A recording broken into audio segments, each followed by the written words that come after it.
2025ஆம் ஆண்டின் நவரத்னா அந்தஸ்து வழங்கப்பட்ட நிறுவனம் இது. போத் ஏ அண்ட் பி தான் கரெக்டான ஆன்சர். ஐஆர்சிடிசி, ஐஆர்எஃப்சி ரெண்டுமே ரயில்வே சார்ந்த நிறுவனங்கள். ஆல்ரெடி நவரத்னால 24 நிறுவனங்கள் இருக்கு. இது 25, 26 சேர்க்கப்பட்டிருக்கு. உலகளாவிய பாரா தடகள சாம்பியன்ஷிப் எங்கு நடைபெற உள்ளது? இந்தியா தான் கரெக்டான ஆன்சர். நியூ டெல்லியில் நடக்குது. செப்டம்பர் டு அக்டோபர் நடக்குது. 2028ல யூஎஸ்ல நடக்க போகுது. நிதி ஆயோக்கின் அறிக்கையின்படி எந்த மாநிலத்தில் அதிக பெண்கள் கடன் வாங்குவோராக உள்ளனர்? தமிழ்நாடு தான் இதுல அதிகம் 44%. ஆந்திர பிரதேஷ், தெலுங்கானா, கர்நாடகா அதை தொடர்ந்து வருது. அதே மாதிரி 42% அவங்களோட கிரெடிட் ஸ்கோர் இன்க்ரீஸ் ஆயிருக்கு. அவங்களோட ஆண்டர்பிரினர்ஷிப் இன்க்ரீஸ் ஆயிருக்கு. நிதி ஆயோக் ரிப்போர்ட் கொடுத்திருக்காங்க. ஆதித்யா L1 எந்த ராக்கெட்ல லான்ச் பண்ணப்பட்டிருக்குன்னு கேட்டாங்க. PSLV C57 தான். செப்டம்பர் 23, 2023 சூரியனை ஆய்வு பண்றதுக்காக இது லான்ச் பண்ணிட்டாங்க. இப்ப ரீசெண்டா அதோட நியரஸ்ட் ஆர்பிட்ல அதை பிளேஸ் பண்ணப்பட்டிருக்கு.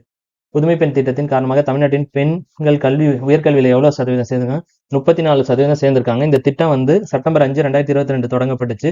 6வது to 12வது படிக்கிற பெண்களுக்கு 1000 ரூபாய் கொடுக்கறது தான் இந்த திட்டம். உங்களுக்கான கேள்வி, ஆன்சரை கமெண்ட் பண்ணுங்க.